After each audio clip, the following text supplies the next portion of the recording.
Kita tengok lagi bagaimana kita nak membaca tolok skru mikrometer. Tadi kita dah tahu sini skala utama dia dan sini skala vernier. Skala utama tolok skru mikrometer ada dua bahagian.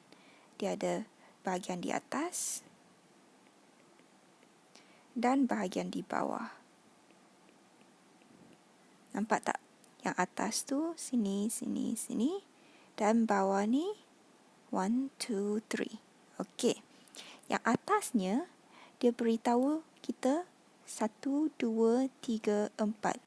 Jadi yang ini ialah tempat yang ini sebelum titik perpuluhannya.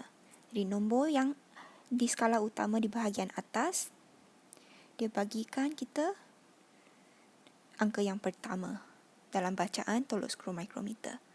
Kemudian di bahagian bawah, cikgu gunakan warna lain ya. Di bahagian bawah yang dalam warna kuning, dia bagikan sama ada ni ialah 0.5 setiap satu. Jadi yang pertama 0.5, yang kedua 1.5, ketiga 2.5 dan seterusnya. Jadi kalau kita tengokkan ni merupakan tempat perpuluhan yang pertama selepas titik perpuluhan yang dalam kuning ni yang cikgu gariskan. Okey. Jadi bahagian bawah ni ialah yang dalam kuning. Yang ketiga ni kita tak dapat baca nak baca dari skala utama. Jadi skala utama cuma bagikan kita bacaan angka yang pertama dan tempat perpuluhan selepas titik perpuluhannya. Alright. Ni step pertama. Jadi step pertama kita nak baca skala utama. Dan skala utama ada dua, iaitu atas dan bawah. Okay, jadi dari sini kalau kita tengokkan dia 6, 1, 2, 3, 4, 5, 6. Jadi kita selalu baca yang paling dekat, yang paling kiri sebelum bacaan yang pertama sebelum tempat tombol ni dia tutupkan. Jadi bacaan yang pertama. Jadi kat sini ni ialah 6. Okey. Kemudian kita tengokkan bawah sama ada tombol ni ada tutup ke tak tutup yang bawah ni. Jadi bawah ni dia tak tutup. Jadi kita ada 0.5 kat sini. Okey. Jadi dia bagikan yang kedua ni, nombor 5 kat sini. Okey. Jadi yang atas ni kita tahu bacaan skala utama kita 6.505 mm. Okey. Kemudian kita tengok skala vernier.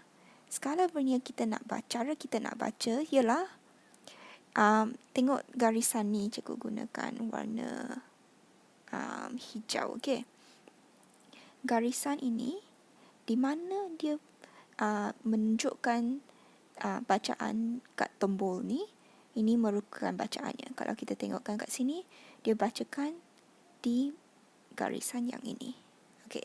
Jadi garisan ni berapa? Kita nak tengok, step pertama kita nak tengok ialah kita tengokkan dua nombor ke atas dan bawahnya, 35 dan 30. Jadi kita kena baca dari yang paling kecil ke paling besar sebegini. Jadi kalau kita tengok macam ni, 30, 31, 32, 33, 34. Jadi 34 ni ialah selepas titik perpuluhan. Jadi dua tempat perpuluhan kat sini. Kalau kita tengok kat bawah yang merah ni, dia dah tulis dah 0.34. Jadi 34 dia jadi kat sini, 34. Kalau kita tengok skala vernier selalu bagikan kita tempat perpuluhan selepas titik perpuluhan. Kalau di sini, step nombor 2, baca skala vernier. Skala vernier kita ikutkan di mana dia point yang arrow ni di tempat yang kat tombol sana dekat skala vernier. Jadi di sini kita ada 0.34 mm. Kemudian step ketiga kita nak tambahkan dua-duanya. Tambahkan bacaan skala utama dan vernier. Jadi kalau kita tambahkan kedua-duanya, kita pastikan titik perpuluhan dia dalam tempat yang sama. Kita turunkan titik perpuluhan, kemudian tambahkan dari kanan ke kiri. Di sini kanan ke kiri.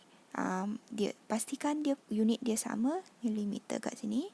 Kemudian sifar tambah 4, 4, 5 tambah 3, 8, 6 tambah sifar 6. Jadi kita tambahkan dua-duanya 6.84 mm. Dan last sekali, kita kena pastikan